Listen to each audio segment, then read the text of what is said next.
Kalau begitu, saya mulai. Bismillahirrahmanirrahim. Assalamualaikum warahmatullahi wabarakatuh. Waalaikumsalam warahmatullahi wabarakatuh. Nah, Waalaikumsalam warahmatullahi wabarakatuh. puji syukur kita panjatkan kehadirat Allah yang Maha Esa, karena pada malam kali ini kita dapat bertemu kembali di pertemuan Zoom kita pada hari ini. Alhamdulillah. Salawat serta salam juga kita aturkan kepada Nabiullah Muhammad Shallallahu Alaihi Wasallam. Allahumma sholli ala Muhammad wa ala ali Muhammad. Nah, hai teman-teman semua, selamat malam. Aku ucapin selamat bergabung kepada semua partisipan yang udah sempatin waktunya untuk join pada malam hari ini, di Zoom pada malam kali ini. Aku juga mau ucapin selamat bergabung nih untuk pemateri kita malam hari ini, Kak Murdianto Barumbun, SPD MSc. Selamat bergabung Kak, selamat malam. Malam. Nah, dengan begitu aku ucapin selamat datang kembali di MSc Talk 2025.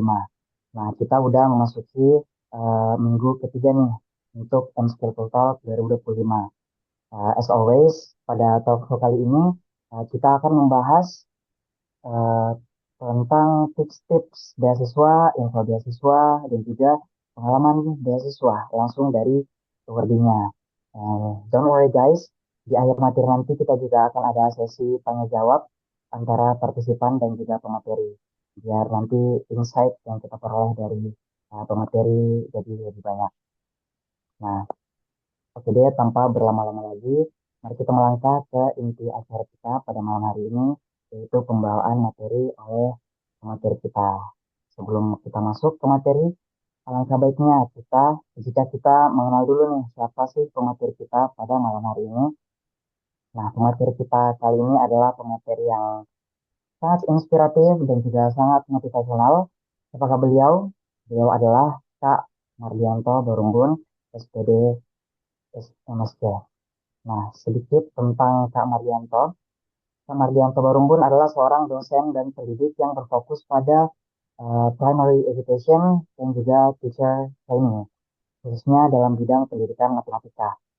Nah, Kak Mardianto Barumbun memiliki pengalaman sebagai dosen di Universitas Borneo Tarakan sejak tahun 2020, serta pernah mengajar matematika di beberapa sekolah di Makassar.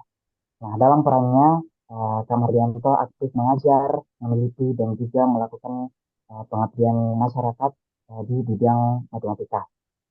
Nah, dari sisi riwayat pendidikannya, Kak Mardianto Barunggun telah memperoleh gelar Bachelor of Education in Mathematics Education dengan predikat cum laude dari Universitas Negeri Makassar pada tahun 2011 hingga 2015. Kemudian beliau meraih Master of Science in Mathematics Education dengan predikat distinction dari University of Bristol, UK pada tahun 2017 hingga 2018. Nah, sekarang nih, eh, beliau kini tengah menempuh studi sebagai mahasiswa PhD in Education di University of Oxford, UK, sejak tahun 2024. Nah, alangkah beruntungnya kita pada malam hari ini, Kak Mardianto telah bersedia untuk menyempatkan waktunya untuk menjadi pemateri kita selaku awardee beasiswa LPDP doktoral di luar negeri. Baik, langsung saja saya serahkan kepada Kak Mardianto. Silakan Kak. Oke, terima kasih banyak ya Adnan ya dan teman-teman yang lain. Selamat malam waktu Indonesia buat semuanya yang hadir pada malam hari ini. Em, Sebelum saya memulai presentasi saya harapkan sebenarnya ini konsepnya kita lebih banyak discuss. So, some sort of dialog dengan kalian. Karena kebetulan saya juga mendapatkan funding dari beasiswa LPDP untuk melanjutkan studi saya. Saya yakin sudah banyak sekali webinar, seminar yang kalian hadiri yang membahas tentang LPDP dan saya tidak akan terlalu banyak mau membahas tentang itu nantinya, teman-teman. So, mungkin kalian bisa langsung bertanya nantinya. So, senang sekali karena mendapatkan kesempatan untuk berbagi dengan teman-teman. I feel humbled sebenarnya dan saya merasa itu kadang-kala untuk mau berbicara depan umum itu saya tidak merasa tidak memiliki kapasitas. But I'm very grateful untuk opportunity ini. I'm going to share my screen. Give me a second, guys. Kita lebih dialog saja teman-teman ya. Jadi santai saja. jangan terlalu kaku harapannya, biar kita bisa lebih lancar untuk berdiskusi, untuk mendapatkan ilmunya. I'm still trying to share the screen dulu. Give me one moment, guys.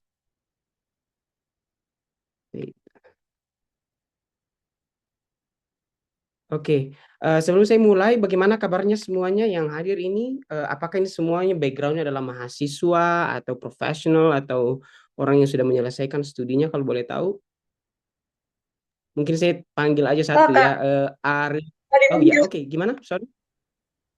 Deva ya, silakan mengajukan Deva, gimana? diri. Oh iya ya, Saya oke. fresh graduate, Oke. ya. Oh oke. Jadi Dan insya lulus Allah dari mau mana kalau boleh melanjutkan tahu? Namanya siapa? lanjut Sorry. Deva Putri David, Kak. Oke oke. Lulus dari kampus mana kalau boleh Lulus tahu? di Makassar. Oke, dan Sastra berencana Inggris, untuk melanjutkan studi S2 berarti ya? insya Allah. Doakan semuanya. Saya juga Amin. Ya, semuanya di sini. Saya yakin kalian tuh masuk dan bergabung di Zoom session hari ini, teman-teman tuh bukan karena kalian cuman mau ikut-ikut saja, ataupun seperti yang dikatakan oleh Kak Fani tadi di awal, bahwa meskipun kalian di force, kalian tidak mau melakukannya, tapi kalian yang muncul dan hadir pada kesempatan ini tanpa ada paksaan dari anybody, it can be a sign bahwa mungkin kalian itu selangkah lebih dekat ke mimpi kalian. So, that's what I'm going to share hari ini. Apakah teman-teman bisa lihat sharing screen saya saat ini? Bisa Bisa, Kak. kelihatan nggak? Oke, Bisa, Kak. ya, ya, terima kasih banyak. So, ini bakalan lebih banyak ke some sort of reflection dan sharing tentang pengalaman saya di Oxford, teman-teman. So, I give the title My Oxford Story. So, reaching once felt unreachable. Jadi, never did in my wildest dream itu memikirkan untuk bakalan kuliah di Oxford. Oxford itu, saya melanjutkan studi saya S2 di Bristol, by the way, which is negara yang sama di mana Oxford ini berada, ya. Tapi pada saat saya melanjutkan S2 kemarin, ya, saya pernah mengunjungi Oxford sekali dan it feels like Oxford itu sesuatu yang very unreachable, sesuatu yang kayak tidak bisa tuh buat saya pribadi untuk digapai, ya. Nah, hari ini saya sudah di tahun kedua melanjutkan studi doktoral saya. Jadi saya akan membagikan bagaimana perjalanan menuju studi S3 di University of Oxford ini dengan LPDP. Nama saya Mardi. Saya DPhil student. Kalau kalian confused dengan istilah DPhil, ini sama saja dengan istilah PhD, ya. Tapi ini dalam bahasa Inggrisnya, dan ini terminologi atau istilah yang umumnya dipakai di Oxford. Mereka menggunakan kata DPhil. DPhil ini Doctor of Philosophy, anyway. Jadi DPhil student di education atau pendidikan di University of Oxford, dan saya adalah penerima LPDP untuk studi S2 dan studi S3 saya. Saya PK 103 dan PK 241. Oke, saya akan percepat saja ke bagian yang intinya, teman-teman. Ini tidak perlu saya sampaikan lagi. Oh, sorry. So, how life in Oxford as a DPhil student? Ini saya perlu memberikan konteks kepada kalian bahwa gambaran kuliah di luar negeri itu di samping memang terlihat sangat indah dan nyaman, it's full of challenge, ya. Tapi ini bukan untuk menakutkan kalian, tapi itu helps you to grow. Jadi buat kalian yang terlalu nyaman dan tidak suka dengan tantangan, I don't think like PhD ataupun studi luar negeri can be a good option sometimes, ya. Tapi gambaran di Oxford itu kurang lebih saya bisa bagi ke dalam 3 aspek. Yang paling pertama itu of course academic life-nya atau kehidupan sebagai seorang akademik di sini. Saya melakukan studi S3 saat ini, jadi mostly itu namanya independent research. Jadi selama berada di Oxford ini mostly menghabiskan waktunya belajar secara mandiri.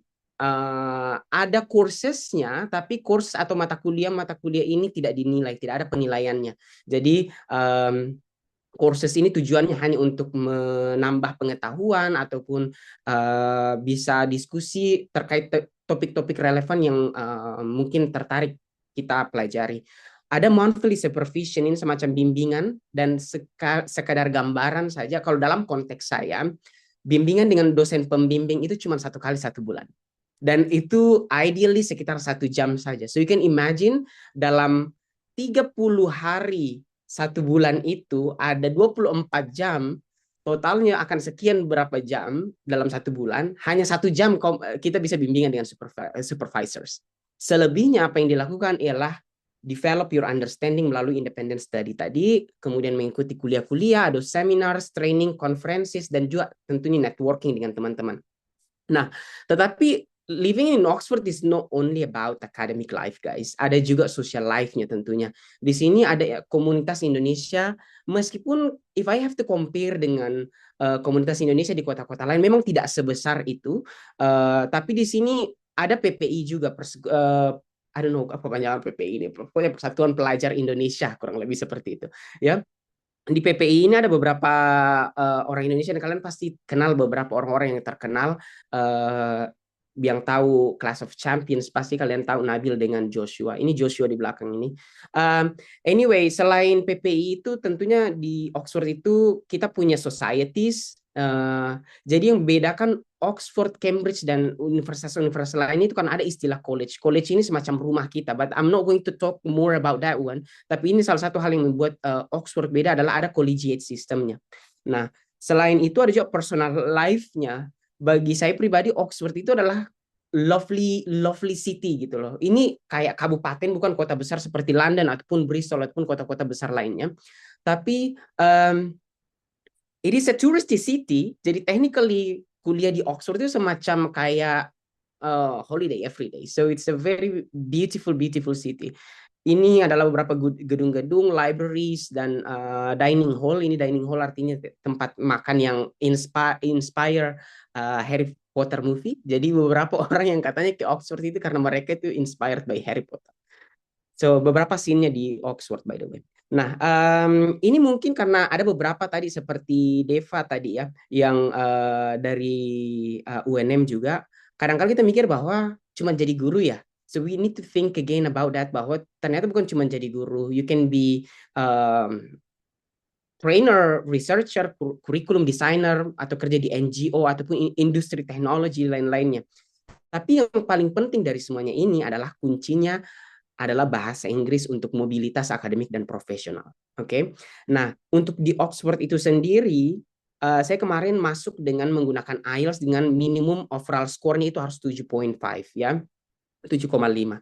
So, ya requirements-nya memang cukup tinggi teman-teman, tapi menurut saya dengan demand atau tantangan memang akademik yang ada di Oxford ini, bahkan 7.5 itu kadang-kala saya masih struggling untuk bisa memahami semuanya.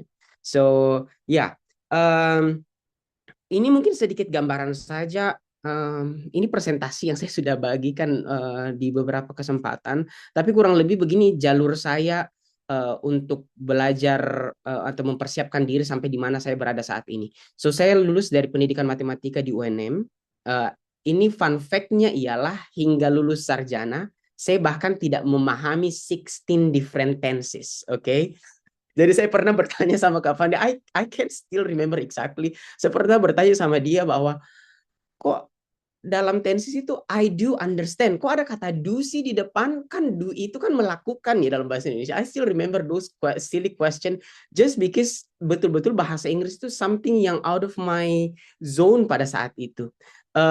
Saya baru mulai kursus intensive IELTS as soon as I graduated karena saya punya I'm forever grateful sebenarnya karena pada saat S1 saya berada di komunitas yang Kak Fadi mention tadi di LPM Penalaran UNM.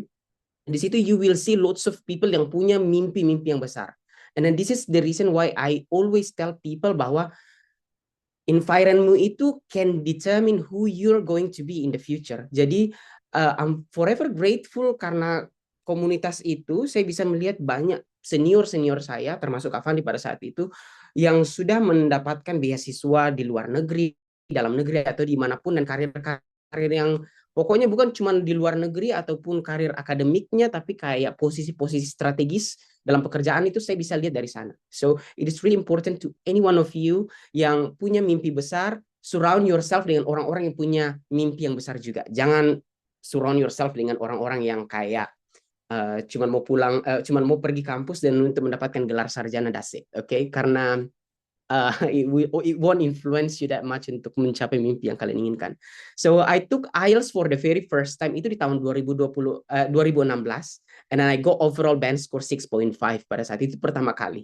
Dan itu menjadi modal saya pergi ke Bristol. Saya mendapatkan beasiswa LPDP. Saya pernah gagal, by the way, guys. So it is not an easy journey. Saya pernah gagal satu kali. Di kesempatan keduanya saya reflect dan evaluate juga apa yang perlu saya tingkatkan. Sehingga tahun 2016 di tahun yang sama, karena pada saat itu LPDP itu masih 4 kali membuka seleksinya. Dan di tahun 2017 saya bisa melanjutkan studi S2 saya di University of Bristol. Kembali di Indonesia tahun 2019 dan mengajar di salah satu sekolah internasional juga. Kemudian saya mengajar sebagai dosen.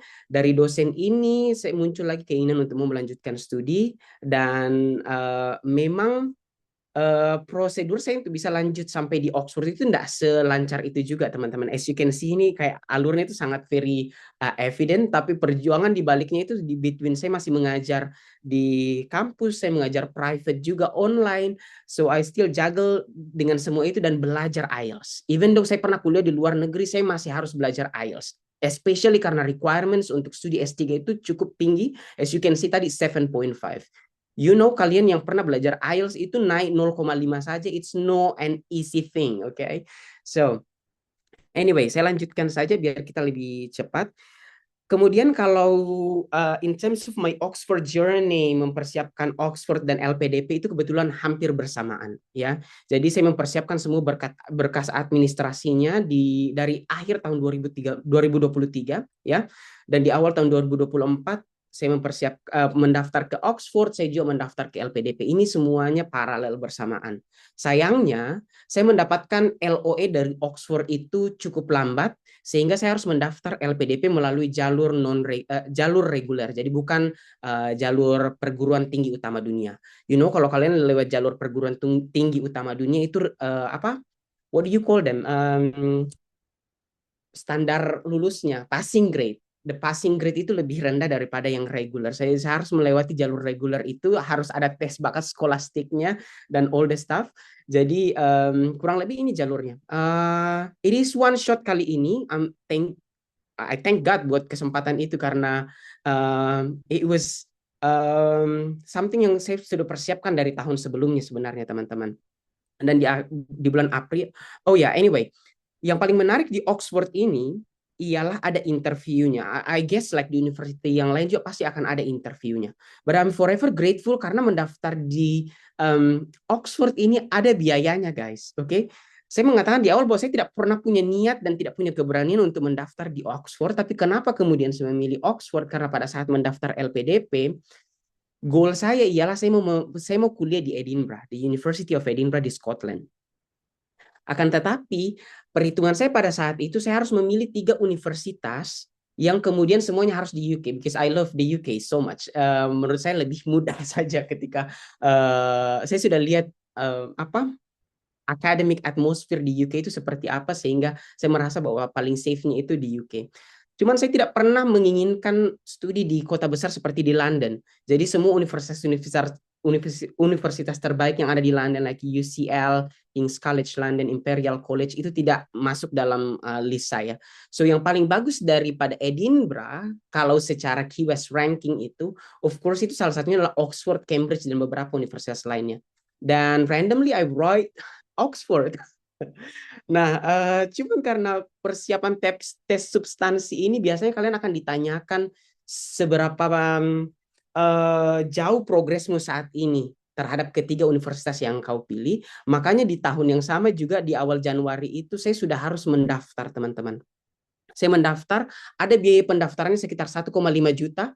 Kalian tahu enggak, ketika kalian merasa bahwa kalian tidak akan lolos di sana, tapi kalian tetap punya guts, kenekatan untuk mencobanya dan membayar 1,5 juta itu, meskipun kalian tahu belum tentu lulus dan kemungkinan besar tidak lulus, oke?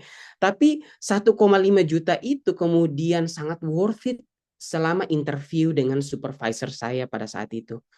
I feel like meskipun saya tidak lolos di Oxford, having the chance untuk communicate atau berdiskusi dengan the so-called world leading expert ya, atau yang kayak ahli di bidang-bidang yang kalian pelajari selama ini, yang kalian baca referensi dan mereka adalah penulisnya, itu tuh kayak worth it membayar 1,5 juta itu.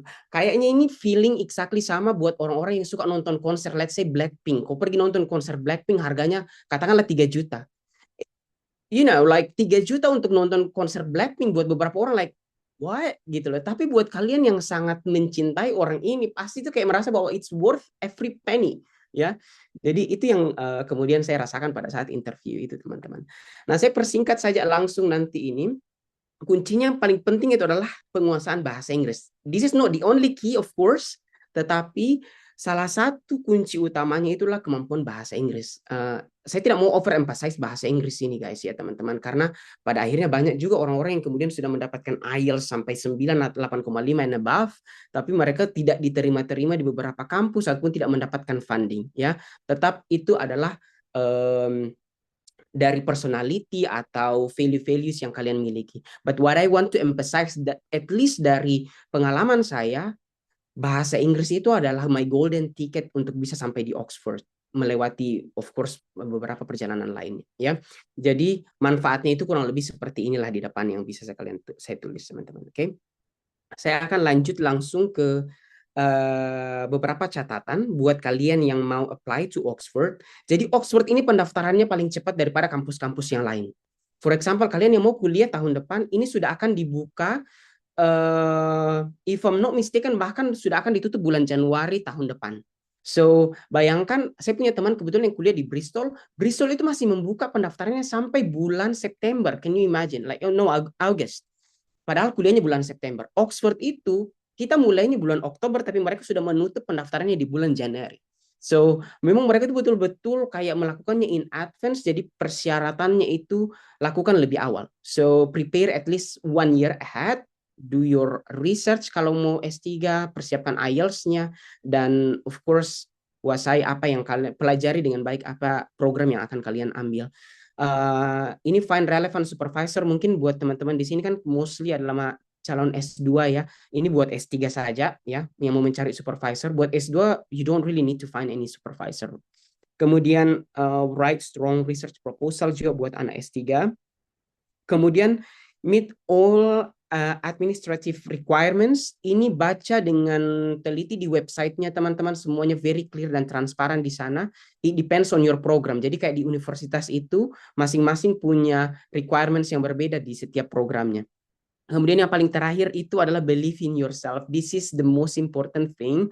Like Oxford is for anyone who is well prepared and determined enough, not for geniuses. Because I don't think I'm genius, guys.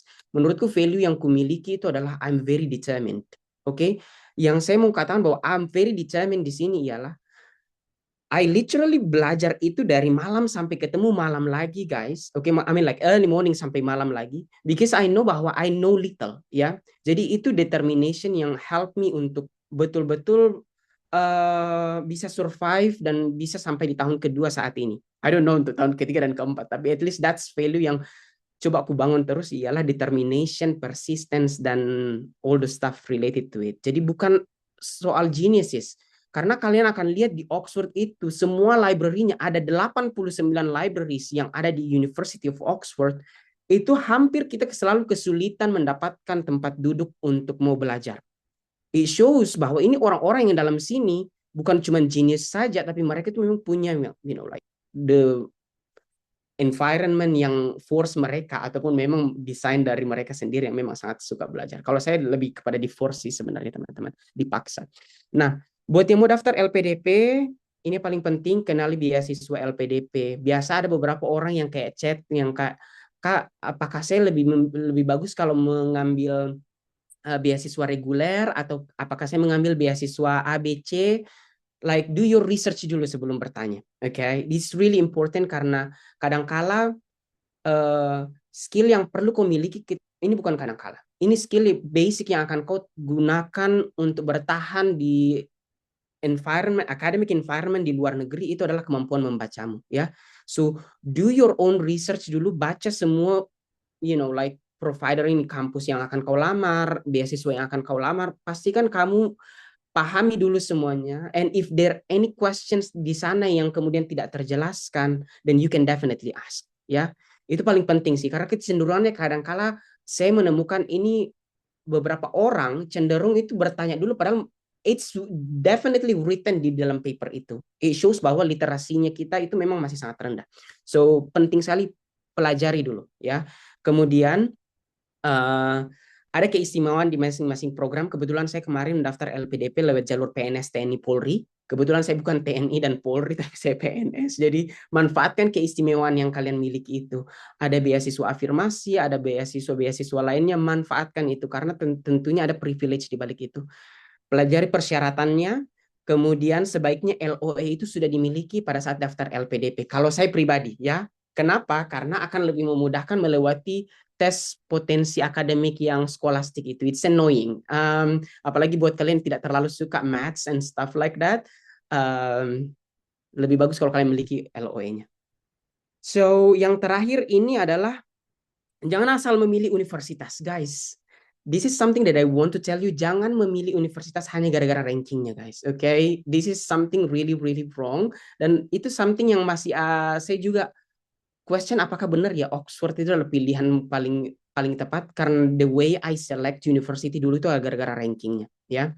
Kenapa ada perasaan seperti itu? Karena program yang saya ambil itu adalah program education in general. Artinya orang-orang yang mengambil riset di sini sangat bunga rampai, teman-teman. Banyak yang ambilnya pendidikan sekolah dasar, ada yang pendidikannya tentang special needs education. Jadi banyak sekali orang dengan berbagai background. Oke, nah ada beberapa program misalnya katakanlah di Austria, saya punya teman yang kuliah di Linz, itu memang sangat spesifik kepada STEM education. Kebetulan riset saya relevan kepada STEM education dan saya merasa kadangkala teman diskusi di sini yang spesifik ke STEM education itu agak terbatas. So that's what I mean bahwa jangan asal memilih universitas berdasarkan rankingnya. It is really important untuk memastikan bahwa program di sana ini mereka mengoffer mata kuliah ini yang bakalan sangat bermanfaat buat saya ketika kembali nanti ke Indonesia ataupun kembali ke industri atau dunia kerja, itu akan bermanfaat bukan pada saat rankingnya itu, teman-teman, ya.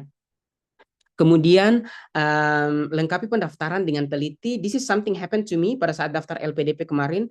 Saya mengisi dengan kurang teliti. Saya pada saat mengisi data biodata itu saya menuliskan S1 saya dari universitas tempat saya bekerja saat ini. Oke, dan itu dicek sama pewawancaranya bahwa loh kok kamu tulisnya S1 di kampus ini padahal kamu mengatakan tadi kamu dari Universitas Negeri Makassar.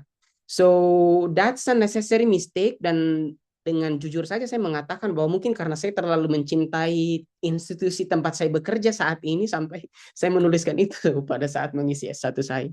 But anyway, yang paling terakhir ialah susun esai dan rencana studi sebaik mungkin dan manfaatkan teknologi. Maksud saya, it's really fine to pakai AI, tapi bukan menuliskan tulisanmu itu. It will help you untuk draft, brainstorm, okay? Dalam hal brainstorm idea yang bisa kau tulis, tapi jangan menggunakan itu fully karena ada teknologi yang bisa detect itu sekarang, dan reach out ke kenalan untuk membantu memberikan feedback. It's really important. Okay, I think that's all. I've been talking too much. This is the message that I want to share to everybody. If you're religious, then maybe ini relevant, but if you're more like non-religious person, mungkin kau bisa mengatakan bahwa the universe would not place a dream so high in your heart if you were not capable of making it real. What I'm saying bahwa kalau kalian hari ini punya kayak, aku tuh punya mimpi banget untuk bisa kuliah di kampus A, di negara A, dengan program ini, whatever. It is not just in your heart muncul tiba-tiba, guys. It is actually a sign buat kalian untuk wake up dan pursue the dream. So, yes, sampai jumpa di Oxford, guys, buat yang mau mendaftar di Oxford. Thank you. Mungkin saya Amin, kembalikan ke amin, Masya Allah. That's Mabdi, one of the best speakers that I have ever met. So memang dia stunning kalau dia presenting something like engagementnya selalu top one. Ya silakan Kak Adnan. hyperbole. Thank you, guys. Silakan kita tanya jawab saja, guys. I'm sorry for 30 minutes saya cuma bicara. Iya, silakan tanya jawab yang excited, tanya aja Mabdi, feel welcoming for any questions. Ya. Ya, and there Silakan is Adnan. no such silly question guys ya. Kita tuh Ya, kadang-kadang merasa betul orang betul. Indonesia tuh kayak Apapun jangan tak mahasiswa ini kadang-kadang, kayaknya enggak usah mi deh, enggak usah mi ya mahasiswaku ya, bahkan bukan mahasiswa hmm, kayak gitu takut-takut banget untuk bertanya. Padahal it's okay, that's okay, right? Anan, exactly. Ya, silakan ya, ya. lead this discussion.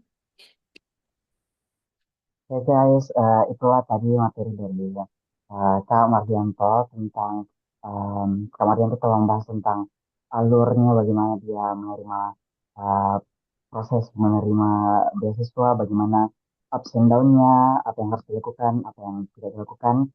Terima kasih sekali lagi untuk Kak Mardianto. Selanjutnya langsung saja kita masuk ke sesi tanya jawab. Saya persilahkan kepada teman-teman, jika ada yang ingin bertanya, silakan raise hand dan atau bisa dituliskan di kolom chat. Silakan teman-teman. Iya, silakan bertanya guys ya. I mean, iya, nggak ada silly question, nggak ada pertanyaan yang sangat bodoh untuk mau disampaikan by the way. Sir, I wanna ask something, sir. Oh, hai Gita, yes. Mungkin Adnan, ya, go ahead. Silakan kita. So my question is for Sir Mardianto. It's a simple question, sir. When do you have a thought about pergi abroad to study gitu? Apakah randomly in S1 terus kayak aku lagi kuliah terus kayak I wanna study abroad lah atau gimana, sir? The beginning of the journey gitu, sir. Oh, yes, very interesting question. Thank you, Gita. Question itu menurutku bagus banget dan it is really important karena pasti kalian merasa bahwa orang-orang yang bisa kuliah sampai S3 itu karena memang mereka itu adalah orang-orang yang sudah determined, they know what to do in the future. Ya, I'm exactly pretty much the same dengan most of you mungkin yang setelah S1 tuh kayak mau kemana ya guys ya. That's exactly the same question, cause like ketika ku ingat selesai S1 kemarin, the big question adalah where do I want to go next? Bahkan sebelum S1 itu selesai, tapi again as I mentioned bahwa keinginan untuk mau lanjut S1, S2 itu ialah pada saat saya bisa melihat senior-senior saya di lingkungan yang tempat saya mention tadi di LPM Penalaran itu, saya lihat beberapa orang-orang yang very inspiring, tapi menurut saya bahwa mereka itu masih within my capability juga untuk make it happen, if you know what I'm saying. Bahwa mereka itu bukan juga yang spek dewa banget, they are cool, oke, mereka pintar dan all the things, tapi tuh kayak saya merasa bahwa oh I know I can do it myself too gitu loh, why not I give it a try. Makanya yang paling penting sebenarnya dalam hidup kita itu kadang-kala we just need sample guys, maksudnya kayak beberapa orang yang kita butuhkan sebagai sampel. Oh iya ya, si A itu bisa, padahal oh tahu si A itu dia ndak ada dongo-dongo ndak ada isinya itu sebenarnya, you know those kind of saying biasa buat orang-orang yang very jealous dengan kehidupan yang orang miliki, but that is what happened to me. Back then tuh I was feeling like ini, you know, I'm not saying bahwa Kak Fandi itu dongo-dongo ya. I mean like, because he is one of the person you know like people around me yang inspired me back then. But what I'm saying bahwa oh I know Kak Fandi. Dia memang hebat, dia aku rasa juga kayaknya aku punya kapasitas untuk melakukan hal itu gitu loh. You know, karena kita berinteraksi dengan orang-orang seperti Kak Fandi ataupun senior-senior yang lain. Memang mereka itu very brilliant, very geniuses. Oke. Tapi the thought yang paling pertama itu bahwa oh I know saya juga pasti akan kuliah di luar negeri. So I follow their path. Mostly kebetulan mereka semuanya itu adalah alumni dari satu courses di Kediri. Ya, We satu are very course ya, benar. grateful. Yeah, Just mention courses. it, Mardi. It's Yes, okay. I'm not mentioning. Don't worry. Okay. So what I'm saying di sini teman-teman bahwa path-nya itu bisa kalian adaptasi. Okay. So jadi dari sini, you know, you can just carry on untuk reach your dream. Tapi mimpi paling pertama itu pada saat itu sih sebenarnya. Dan the very basic question like kenapa harus ke luar negeri? Ya of course like seorang ya I'm from Toraja by the way guys ya. yang kayak kehidupanku tuh literally cuma berada di Toraja the whole year sampai saya SMA. I've never been to any other places, bahkan kayak ke Makassar itu something yang very extravagant buat seorang Mardianto back then, okay, because it's too far from Toraja. So having the courage untuk berani bermimpi ke luar negeri itu tuh such a huge determination yang kayak terlalu nekat gitu loh. But I'm that kind of person, like why not give it a try gitu loh. Nggak ada ruginya juga ketika kita gagal. So yeah, I hope I Uh, answer your question, Gita. so sir, if you have that kind of big determinate, and then usually in college life we have a lot of friend, right? So these Mhm. friends not seringnya tuh not have a big determine like we have, not have a very big dream like we have. So what do you do, sir, when you masih anak kuliah back then? What do you do if your friends say that just chill, we're still young? What do you Yeah, do, yeah, sir? yeah, Like that. young and wild, of course, yeah, of course, yeah. But I mean, like in my context ya, kebetulan saya pendidikan matematika di UNM, kami itu satu kelas ya 60 orang, okay? And I'm not trying to be bragging right now, tapi dari 60 teman kelasku itu, saya termasuk yang bukan yang paling dibawa juga in terms of academic, tapi di tengah-tengah saja, guys.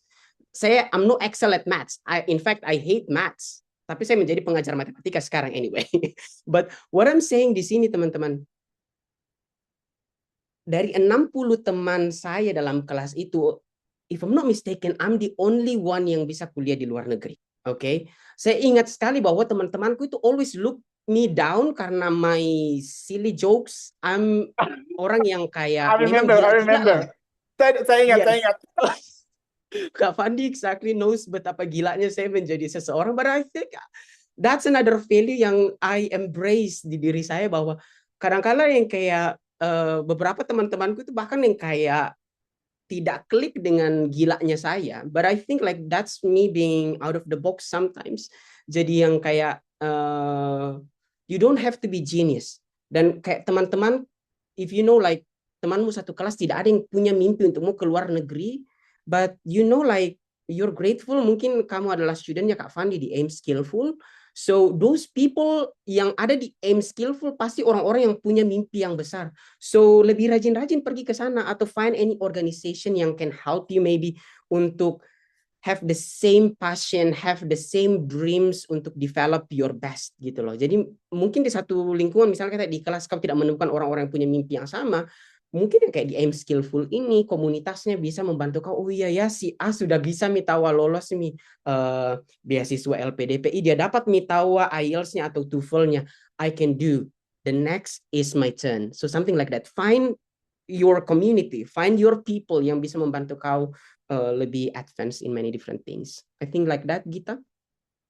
Iya, tambahan sedikit untuk Gita. Gita ini salah satu mahasiswa saya, Mardi. Dia masih fresher. Like dia, he's fresh students at university, by the way. Jadi saya ajak mereka semua gabung, mana nih yang mau banget beasiswa luar negeri, tapi giliran gabung Zoom gratis aja malas banget.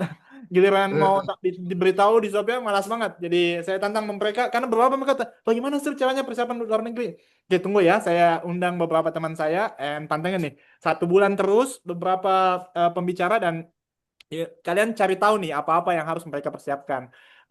Tambahannya saya saat itu ingat sekali, Mardi kan dia, Kak Mardi ini dari Fakultas MIPA, which is at the time itu banyak a lot of students like applied to that organization. Banyak sekali yang diterima di LPM Penalaman dari matematika, karena seleksinya itu kayak SBMPTN versi UNM.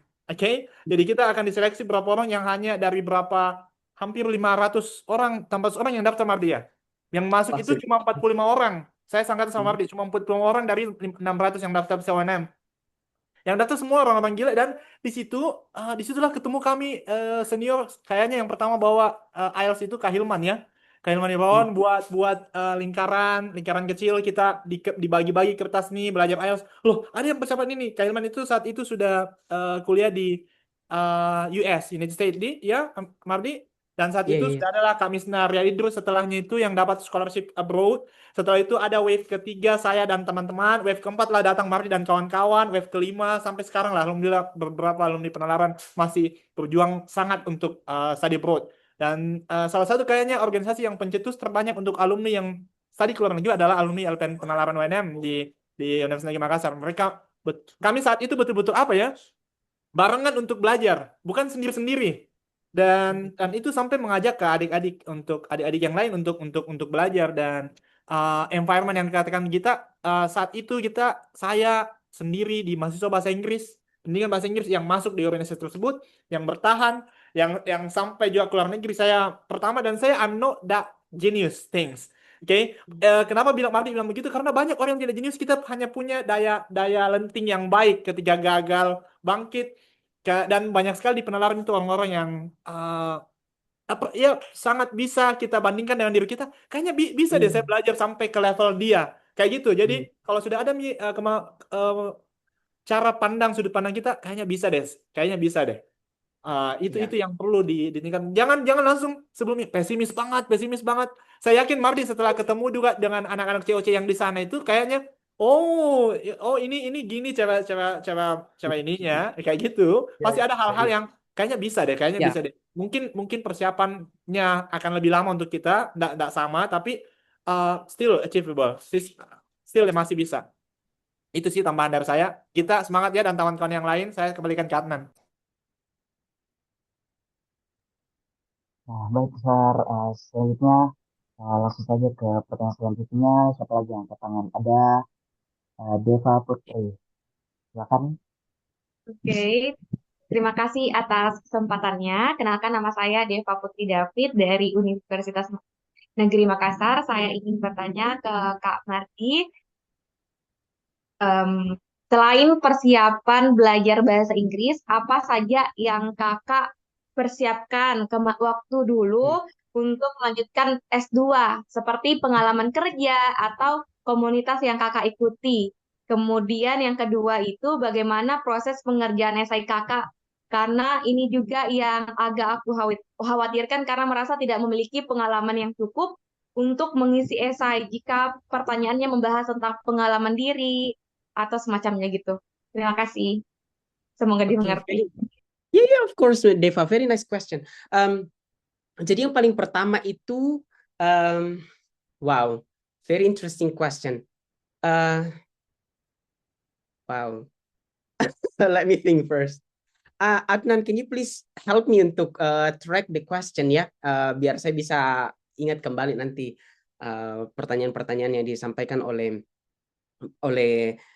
Deva. Selain bahasa Inggris ya, Deva, I think bahasa Inggris itu memang sesuatu yang dipersiapkan setelah selesai S1.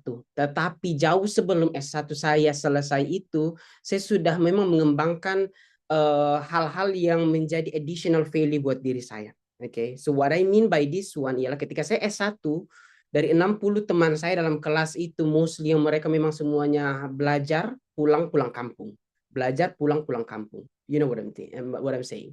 Ada beberapa yang mereka ikut organisasi, but then akhirnya kuliahnya yang terbengkalai. So, what I'm saying bahwa ketika saya S1 itu, the only organization yang saya ikuti itu adalah namanya LPM Penalaran. There is no other thing. Tapi menurutku LPM Penalaran ini, they cover every single thing. So they help you with writing stuff, which is really helpful buat disertasimu pada saat mengerjakan S1 itu. Kemudian dari kebiasaan menulis itu, kemudian saya sering ikut lomba karya tulis ilmiah. Okay, I can exactly remember bahwa kalau bukan dari organisasi itu, I would never menginjakkan kaki semua kota besar yang ada di Jawa. So I've been to semua kota besar di provinsi yang ada di Jawa itu gara-gara ikut lomba karya tulis ilmiah or whatever yang dari organisasi itu, ya. So itu adalah value-value yang kukembangkan selama masa kuliah. Bukan cuma ikut lombanya, kemudian mereka tuh punya kegiatan volunteering, aktivitas, kegiatan pengabdian masyarakat di mana kayak riset-riset itu diimplementasikan. So that is another additional value bahwa saya itu bukan cuma orang yang aktif di bidang akademik, but I did something to the society, to the community as well. Jadi kayak ada balance-nya, bukan cuma ke akademik, tapi ada juga something else beyond academic. Kemudian yang paling terakhir, of course, organization-nya. Karena organisasi itu bagus banget, guys. I highly encourage semua mahasiswa itu harus punya organisasi selama mau kuliah, ya. Tapi jangan sampai, karena organisasi itu will help you in many different ways. Salah satunya itu ialah kemampuanmu berretorika, kemampuanmu berbicara di depan umum, kemampuanmu berjejaring. Those are the skill yang kita sulit dapatkan di bangku perkuliahan dalam kelas. Oke? Tapi jangan sampai organisasi itu yang justru menghancurkan kuliahmu. Berarti kau harus mempertanyakan organisasi ini, atau mungkin di dirimu, how you manage all the times and stuff. Jadi sebelum selesai S1 itu saya memang sudah banyak mengembangkan hal-hal ini. Nah, mungkin buat kalian yang saat ini baru fresh student atau fresher, masih mahasiswa baru, sambil kalian mengenal kampus, kalian juga coba mencari lingkungan-lingkungan yang bisa menambah value buat kalian, karena itu akan membantu kalian nanti untuk melanjutkan studi, of course, pengembangan karir kalian dan kepribadian kalian di masa yang akan datang. Nah, buat yang sudah kuliah terlanjur tidak punya organisasi pada saat S1, you can definitely join any volunteering event saat ini di Makassar. Menurutku banyak sekali social movement, volunteering activities yang mungkin relevan dengan diri kita, apalagi yang kayak dari keguruan, we can ikut kegiatan-kegiatan yang mengajar itu, yang ke panti asuhan terus begini-begini. Those are the values yang menunjukkan bahwa you care to the society, bukan cuma kepada dirimu, bukan orang-orang yang cuma mau pergi ke luar negeri, jalan-jalan pamer bahwa dia lagi di London Bridge and stuff, but they don't have the sense of caring about this country. So ikut kegiatan-kegiatan organisasi, komunitas-komunitas begitu, not necessarily harus yang ada di kampus sih, guys. Banyak sekali kegiatan-kegiatan volunteering yang kalian bisa manfaatkan dan join itu. Oke? I think like that, Deva. Kemudian yang terakhir, yang SI, I think the only one problem saat ini ialah because you haven't started yet. Mungkin karena kamu belum mulai aja. But once you started, and I think from there kamu akan tahu what you gonna do. Oke? Jadi yang paling pertama just mulai aja. Kadang-kala itu all stop itu gara-gara dalam pikiran kita itu udah kayak, kayaknya susah deh membuatnya. Or have you started membuatnya, Deva? Pernah waktu itu untuk ISMA. Oh Untuk iya, pertukaran. Iya, that's very nice. Nah, kalau sudah ada draftnya seperti itu, you need to find anybody yang bisa give you feedback. If nobody, well, AI always the other way to do it, okay? Kalau nggak ada AI, of course, like ada selalu orang-orang yang and you can send it to me, and I give feedback for free if you want as well. Alhamdulillah, bertambah lagi yang bisa kasih feedback. Thank you so much, Kak. You're very welcome, Deva. Nah, baik, terima kasih banyak Kak untuk jawabannya. Selanjutnya ada satu lagi nih yang angkat tangan, Muhammad Akhtar Saman, silahkan.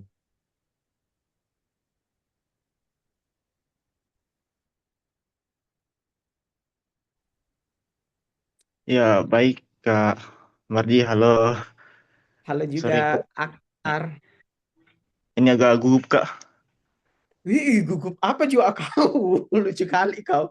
Aku jadi bukan apa-apa Prabowo gitu. Santai aja, Akhtar. Selo-selo, Ya, guys. saya mahasiswa baru di program studi sastra Inggris Universitas Negeri Makassar. Ya. My question is, di saat maba ini kan lagi bingung ya mau ngapain, jadi apa gitu, apa aja yang harus dilakuin, dan kalau kita ikut organisasi atau kegiatan lain gitu, gimana cara manage waktunya? Itu aja, Okay. Kak. You're doing amazing, Akhtar. I don't feel like you are nervous atau apa. You're doing amazing menyampaikan pertanyaannya. That's really nice. Oke, itu yang ku maksud, bahwa kadang-kala kayak kita memang tuh terlalu takut duluan, guys. Dan this is all about like the education system di Indonesia, yang kadang-kala ketika ada orang banyak bertanya, cenderung kayak banyak sekali bicaramu, ya. You know, those people just horrible people. So anyway, Akhtar, your question is valid. It's really nice, ya. Pertanyaan yang sangat bagus. bagaimana manage time. Of course ini yang paling ketakutan, apalagi kayak kadang-kala memang orang tua dari kampung itu ketika kita pergi kuliah pasti dia mengatakan bahwa fokus kuliah Nana, jangan kau mengikuti yang lain-lain, oke? Sebenarnya value yang disampaikan oleh orang tua itu ialah jangan sampai kalian itu meninggalkan tujuan utama kalian untuk menjadi orang lebih baik, oke? That's what it means. Bukan cuma jangan sampai kalian hanya mau mendapatkan gelarnya saja. So, itu ada some sort of trust atau kepercayaan dari orang tuamu bahwa as long as kau bisa mengembangkan dirimu menjadi orang yang lebih baik, so tidak mesti harus hanya ikut kuliah, guys. Of course kuliah itu wajib, ya. So that's definitely the main priority. Itu prioritas paling utama, guys. Tapi kembangkan juga dirimu dengan mencari organisasi-organisasi yang relevan dengan passionmu. Misalnya passionmu memang, well, to be honest, LPM Penalaran itu kan menulis-menulis, guys, ya. Jadi kayak KTI. It's not my passion. Like, apa sih ini orang yang pada saat masuk ke dalam kelas-kelas pada saat itu mereka promosi. Oh, kalian ikut-ikut ini, ikut-ikut PKM. You know what? The reason why I joined that organization ialah karena mereka tuh bilang bahwa kapan lagi kalian menulis kalau terus kalian dikasihkan uang. Wow. When somebody mention money, that's something to me. I mean like, apa ini? Kita menulis terus kita dapat uang, kita bisa jalan-jalan. You know, iming-iming ini tuh kayak bagus sekali. And why don't I give it a try? Jadi pada saat itu motivasinya adalah hal itu. I don't have passion dalam menulis. Oh my God. Bahkan sampai hari ini, bahkan saya tidak merasa bahwa saya punya passion untuk menulis, guys. Tapi, I think karena kalian ada motivasi yang lumayan drive you kepada mimpi itu, makanya pada saat itu saya tetap mengikuti tetap mencoba untuk mengikutinya, dan dari prosesnya ternyata oh iya ya, ternyata ini lebih daripada uang yang kudapatkan. Pengalaman itu like more than money, guys. Oke? Jadi mungkin at the beginning kau tidak benar-benar relevan dengan passion yang kau lakukan di satu tempat itu, but by the time karena kamu enjoy the community yang ada di sana dan banyak hal-hal positif lain yang menambahkan di dirimu, maka kau bisa melihat bahwa oh ya ini value-nya. Mungkin konkretnya ialah Aktar, kalau saya konkretnya ku cari lah LPM Penalaran itu. Kalau tidak cocok, kau cari mungkin komunitas-komunitas yang lain yang sesuai dengan hobimu. Misalnya kau ikut suka olahraga, ataupun apalagi sekarang tuh kayak kurasa pemerintah khususnya kayak di perguruan tinggi sekarang sudah banyak sekali lomba-lomba, you know, yang porseni-porseni itu. So why don't you give it a try dengan hal-hal itu. Pokoknya develop your apa ya, potential bukan cuma dalam hal akademik. Jadi cari, jangan cuma please, dari berapa manusia yang hadir di sini, ada 41, mungkin kurang karena ada beberapa profesional, tapi kalian yang masih mahasiswa dan masih fresh, cari kesempatan di luar sana untuk menambahkan pengalaman itu. Trust me, kalian lulus dengan IPK 4, it doesn't bring you anything di lapangan pekerjaan, guys. Karena sekarang yang dibutuhkan adalah soft skill lebihmu, termasuk kemampuan berkomunikasi dengan orang, kemampuanmu untuk berinteraksi dan staff. Jadi cari itu melalui ya kegiatan-kegiatan komunitas atau organisasi Aktar. Oke? Dan bagaimana manage time-nya? That's a tough question. As long as kau tidak lebih banyak main Mobile Legend, you can manage them. Okay? Trust me. Mobile Legend itu, guys, like I do play Mobile Legend ya. Bahkan menjalankan S3 ini, I play Mobile Legend a lot, like dua jam, and then that's really horrible, ya. Itu horrible-nya ialah karena kayak 2 jam itu kok bisa menggunakan sebenarnya untuk istirahat, oke? Tapi you spend it dengan menghabiskan energimu dan emosimu karena selalu ada yang, you know, yang kayak agak-agak lain di sana menjadi beban ya, apa sih namanya itu? Pokoknya itulah. Jadi kayak kalau mau main game ya udah 1 kali 2 kali, that's it. Oke, don't sampai dia itu menjadi banyak hal-hal yang distract you lebih daripada yang lain. I think that's it, Aktar.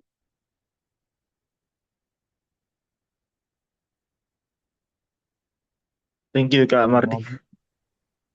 You're very Gimana sekarang? welcome. Mungkin Mbak Nisa ya, untuk satu pertanyaan lagi, ada yang bertanya di chat box oleh Zuhro. Kenapa ya Kak, beasiswa buat undergraduate itu lebih sedikit atau lebih sulit daripada buat postgraduate? This is really interesting question actually, Asukruf. Unfortunately I cannot relate karena kebetulan S1 ku itu saya dapat beasiswa dari orang tua ya. Tapi I think sekarang ini sudah makin banyak loh beasiswa-beasiswa itu compared to beberapa tahun yang lalu, for example di Kalimantan itu ada selalu beasiswa pemerintah daerah. You should need to find information kalau misalnya kalian dari daerah tertentu mungkin ada beasiswa itu. Kemudian baru-baru kemarin ada loh beasiswa yang dari pemerintah itu, I forgot exactly namanya. Tapi ada juga beasiswa Sobat Bumi itu, Sobi-Sobi itu, you know, like there are lots of opportunities yang ada di sana sih sebenarnya. So I don't know how to answer your question, sorry, Asukruf. Atau lebih sulit, you don't know dia lebih sulit karena you haven't tried S2 itu seperti apa. Unless you try S2 and then you feel like S1 lebih sulit, then you can say so. But coba aja, pokoknya you know, gagal itu teach you something guys. Itu bukan determine that you are a failed person. It's just something yang kayak will teach you another lesson dalam kehidupan. Oke, semoga menjawab Asukrufia. I'm sorry if it's not satisfying. Next one mungkin Adnan. Bagus, Kak. One last question from Anissa Amelia Simon dari chatbox. Saya mahasiswa sastra Inggris kemudian 3. Pertanyaan saya, apakah boleh tolong di-scale kisaran biaya selama prepare mulai dari les IELTS Iya. sampai di atas sana? Nah, karena setahu dia awalnya harus dari kita pribadi, nanti pas sampai di sana baru di reimburse sama pihak gitu. Okay, Bagaimana, very Kak? good question, Anissa. Yes, thank you, Adnan. Yeah, Anissa, this is really true. The reality beasiswa itu tidak pernah datang dengan gratis begitu saja, guys. Okay, it costs you money as well. Ya, what I mean di sini bahwa ketika saya mempersiapkan IELTS itu, guys, saya harus kursus bahasa Inggris yang lumayan mahal. It's bloody expensive, okay? But yang saya mau bilang di sini, that's something yang you invest to yourself. Tapi dari mana dapat duitnya? Pada saat itu saya kebetulan ikut program kreativitas mahasiswa, guys. Itu duitnya lumayan. I'm not teaching you bad thing here, but that's the reality. Kebetulan program kreativitas mahasiswa itu ada duitnya dulu 10 juta kayaknya. Betul. Iya. But I saved the 12 kan money. kita dapat 12 Mardi. 12,5 Oh ya. ya 12, tapi kan you know. You know. Anyway, so what I want to say di sini teman-teman, kalian ketika dapat duit, kebetulan pada saat itu saya dapat 2 PKM by the way, Kak. So I still have like extra money dan I know uang yang saya miliki itu adalah sesuatu yang akan saya invest ke diri saya, bukan sesuatu yang saya spend. So you know the difference dengan idea spending dengan investing. Kalau spending itu something yang akan hilang begitu saja, but investing itu something yang akan kau tidak lihat hari ini, but it will return one day. Dan ya, I can see it now. Kalau mungkin saya tidak berani menginvestasikan 6 juta rupiah itu untuk biaya kursus itu kepada saya pada saat saya selesai S1 kemarin, and I know that exactly will not be in Oxford today. So that's what I mean. Dan perlu ku ingatkan juga bahwa saya juga bukan dari keluarga yang kaya, guys. Okay, I've got 4 siblings. Okay, like 5 of us. Dan pada saat itu kedua kakak saya itu masih kuliah, guys. So saya juga masih kuliah. So you can imagine bagaimana, dan kakak-kakakku ini kebetulan kuliah di sekolah swasta, so which is more expensive. Jadi pada saat itu, what I want to say di sini, guys, pergi ke kursus bahasa Inggris itu dengan uang 1 juta itu sangat terbatas ya. I was struggling. There were moments yang saya betul-betul cried in my room karena tidak ada uang.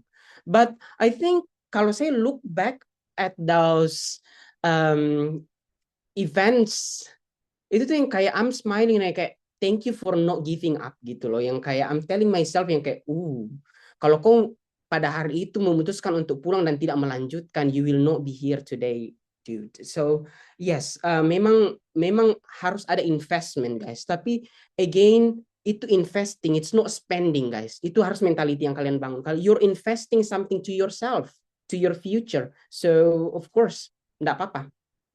Jadi kerja tabung, kurang-kurangi apa itu bobamu, jajanan boba. Lanjut. Anyway, Adnan, I'm sorry, there is another question. Memang, guys, memang Mardi cara ngomongnya seperti ini ya, dia berkelakar, so you have to like adjust yourself looking at that. Yes, I'm being myself, so you don't really have to be pretending, yeah. Yeah, I get that. Last question ini mungkin dari Khairul Sidik ya. I will just take over dari sini, Adnan, if you don't mind. Yeah. Ya, so dia bilang begini, saya benar-benar punya motivasi untuk study abroad, tetapi di sisi lain saya punya insecure karena saya merasa ada banyak kebiasaan-kebiasaan buruk jadi budaya yang perlu saya perbaiki. Setidaknya jawaban kakak. Oh yeah, that's my question. But let me tell you, okay, those insecurity itu masih ada di diri saya sampai hari ini. Bahkan profesor yang ada di Oxford ini, the other day he told me bahwa itu tuh bahkan bagi saya yang ada di sini, it is something yang kayak very natural. Semua human being itu pasti punya insecurity dan something they call them here imposter syndrome. Yang kayak you don't feel belong di sini. Ada perasaan-perasaan yang kayak, ih mampu ndak ya saya menyelesaikan ini. Ada mampu ndak ya saya ini. Ndak salah kayak supervisor memilih saya. That's the feeling yang selalu kurasakan. Oke? Yang kayak, ih kayaknya untung sekali ya kayaknya pada saat itu mereka itu salah tulis nama, bukan saya yang diterima tapi saya diterima gitu loh. Those are silly thoughts gitu loh. But no, they don't make mistake. Okay, mereka itu punya trust, they have faith in you. So just like you, Hairul, or any one of you yang saat ini merasa insecure, like kau datang di sini dan kau bisa mendengarkan hari ini, let me tell you something, bahwa this can be a sign bahwa you're getting so close to the dream that you have. Okay, so jangan insecure. Okay, I give it back to Adnan and Fandi. Ya, saya mungkin leading untuk ya sebelum Adnan lagi. Ini kan beberapa mahasiswa dan beberapa orang di sini, Mardi, yang mungkin ikut penasaran sebenarnya. Yes. Oxford itu di sana how people there are learning, like as studying, like how they spend their life as a human being as well as an Oxford students. So apa bedanya sama we are as an Indonesian students living here and study here? If you could compare it, right? Maksudnya compare it with students with master students or doctoral students di Indonesia. So we can compare. Could we achieve that certain of achieve ability as an Oxford alumni even if we are studying in Indonesia? Like what? Kayak gitu. Misalnya. Well, positive, yeah. I know what you mean, Kak Fandi. Yes, exactly. How do I say this one ya? Guys, like memang seperti yang Kak Fandi bilang di awal sebenarnya itu karena we don't really get this exposure di circle kita, kayak I don't know anybody yang went to Oxford selain Maudy Ayunda. You know what I'm saying? Like those the only thing. Like when somebody mention, oh I know Oxford, Maudy Ayunda went there. But Maudy Ayunda itu orang hebat, guys. You know, yang kayak dia dari lahir dia itu memang sudah sendok. You know, there is an idiom in English like she was born with silver spoon in her mouth. Okay, dia terlahir dengan segala kemauan dan kekayaan, dan and she admitted that that's the privilege yang dia miliki. Okay, you know what I'm saying? So buat kita yang tidak pernah memiliki privilege itu, that doesn't mean bahwa opportunity itu tidak ada. Okay, and I prove it myself. Saya bukan dari orang yang kaya banget. Pokoknya my entire formal education itu semuanya di kampus negeri, guys. Ya, tidak ada yang di swasta because like my father and mother itu cannot afford private schools. So what yang bikin different banget kurasa di sini, dan ini something yang bikin saya makin determined kadang-kala ketika belajar, dan I know sometimes I've been too hard on myself, ialah kau bakalan lihat as I said bahwa library-nya di sini itu ada 89. You can compare dengan library kita yang ada di Universitas Negeri Makassar ataupun kampus-kampus yang lain, ya. Coba tengoklah library itu dipakai apa? Dipakai tidur. Di sini malu-malu orang kalau tidur, kawan, ya. Malu-malu orang tidur kalau dalam perpustakaan. And what they are doing, they literally playing. Nah, kenapa saya pribadi saya benar tinggal di private accommodation yang kayak rasanya, dan saya tidak perlu ke kampus, guys. But what I want to tell you here ialah bahwa meskipun saya tidak perlu ke sana, saya perlu exposure di mana orang-orang itu pada belajar semua dan fokus dengan pelajarannya. You know what I'm saying? Jadi mereka itu betul-betul belajar, membuka HP saja itu malu-malu, Ki. Oke? Cuman saya kayaknya orang dalam perpustakaan yang mau foto-foto karena cantik di perpustakaannya, guys. I can't resist untuk take picture.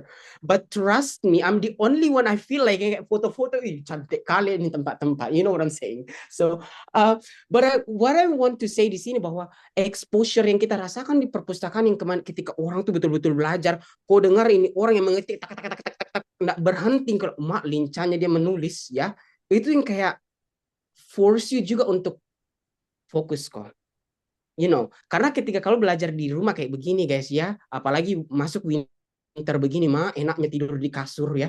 Kita alasan, saya mau belajar di kasur saja. Enggak lama itu kau sudah tertidur, kau sudah di alam yang lain. So that's the reason setiap pagi saya sudah meninggalkan rumah, I went to the library sampai tertutup itu library baru aku pulang ya. Because I like those exposure. Ya, betul. Well, okay, burnout we feel that sometimes, but you can see bahwa bahkan mereka yang bahasa ibunya adalah bahasa Inggris, yang kayak mimpinya pakai bahasa Inggris, of course karena mereka lahir di Inggris ya. Tapi mereka itu belajar sekeras itu, apalagi buat saya dong yang harus belajar bahasa asing ini lagi. And my brain have to translate into Indonesian supaya I can understand it. So of course I have to work double daripada mereka gitu loh. Those are the mentality yang kurasa bangun banget budaya belajar di sini. Kemudian library-nya itu bukan cuman silent library, mereka juga punya space yang kayak social where you can discuss dengan teman-temanmu. Jadi you can imagine yang kayak kampus yang menjadi budaya akademiknya sangat tinggi. Jadi yang kayak kita di UNM lah, di bawah-bawah pohon biasa kan kita bisa berdiskusi-diskusi gitu loh. Cuman kan kadang-kala yang dipakai sekarang itu adalah gerakan TikTok, guys. You know what I mean? So anyway, you will never find things like that here, and it's not common. So yeah, that's the difference, I guess. Oke. Ya. Oke. Masih ada yang mau bertanya? Kalau tidak, saya mau tanya. Saya penasaran juga nih. Maksudnya, Mabri juga. Ada yang lain mau bertanya? Kalau ada, saya serahkan. Kalau tidak, saya mau tanya. Last questions for me. Saya penasaran, Mabri. So do you think like you as an Oxford students there, can we karena you juga dosen kan sekarang, right? What can we do to to implement or to sharpen our students' behavior and also skills, at least achieve that kind of certain Oxford thingies yang bisa praktik baiknya di applied to our students. Apa kira-kira yang bisa dilakukan as a lecturer back to Indonesia?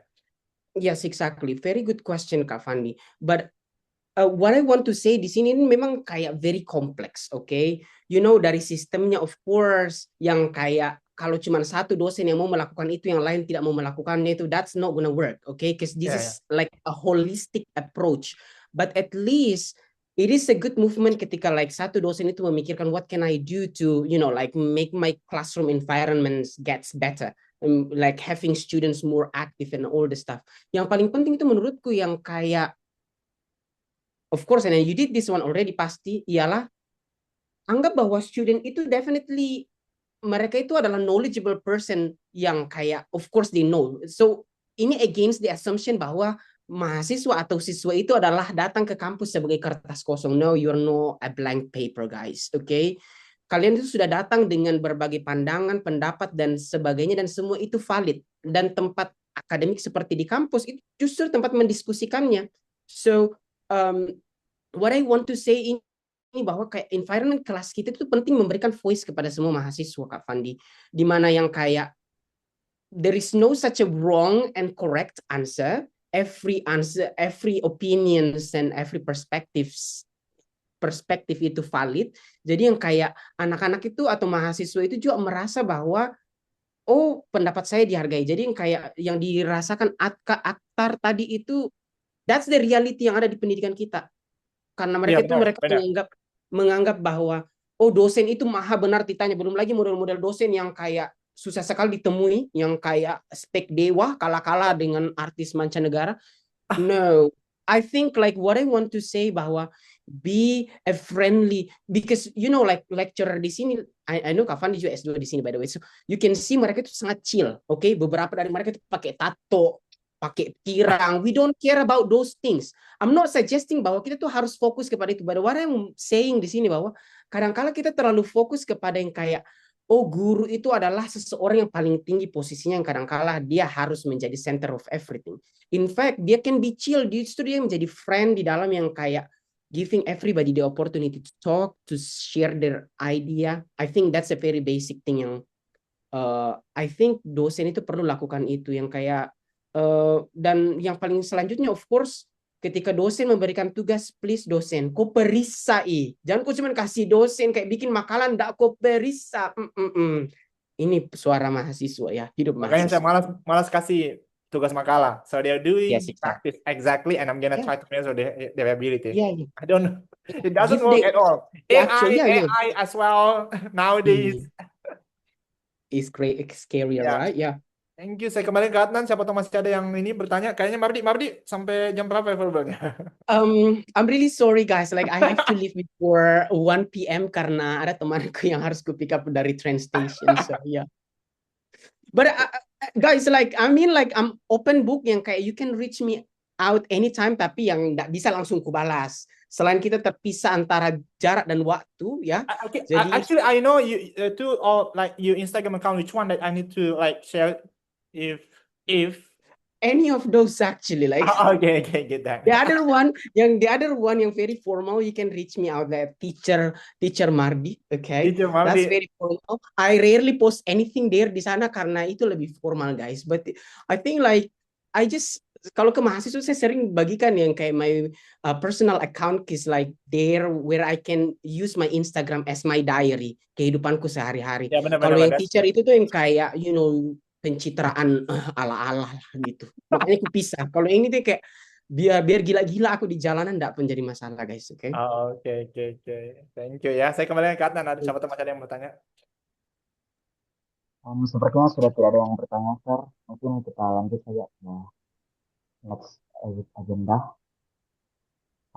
Iya. Baik, terima kasih kepada Kak Mardi yang sudah menjawab pertanyaan-pertanyaan dari partisipan. Terima kasih juga kepada partisipan yang sudah bertanya dan membuat insight yang kita peroleh menjadi banyak.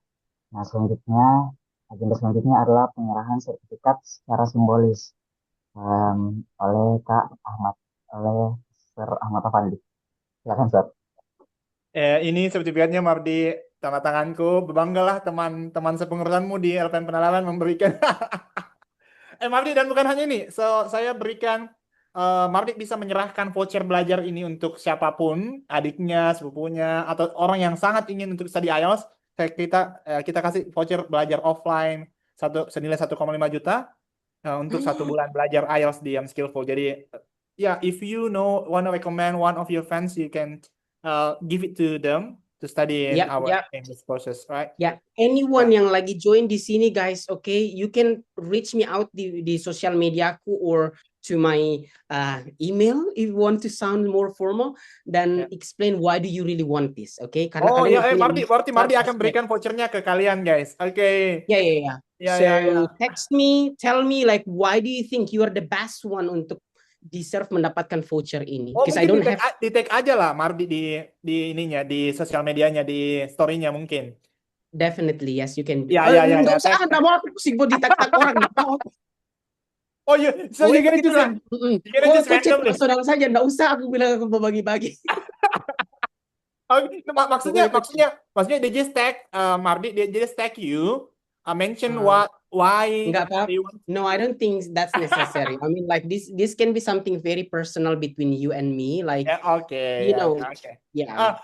Itu dari Mardi, vouchernya yang saya berikan ke Mardi itu diberikan ke kalian. Ada lagi nanti kalian bisa ikut trial class di Skillful gratis. You need to register and also just share this and you gonna have a trial class in at Skillful yang bidik misi atau yang mahasiswa sekarang namanya KIP kuliah itu langsung dapat diskon dari kami yang tuna daksa atau temannya yang teman tuna daksa bisa langsung gratis belajar di Skillful. Oke, itu dari saya. Terima kasih Mardi.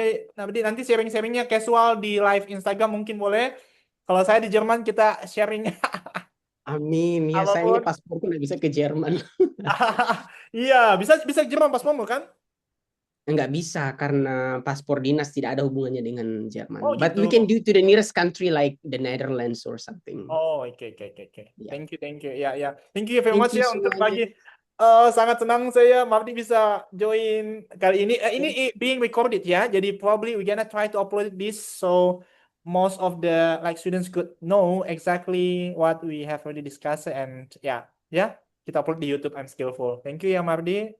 Thank for you having us. everyone. Semoga Ya, sukses semuanya mengejar mimpinya. ya, Have a great insyaallah. happy Thank you, weekend Kak guys. Thank you. Mardi.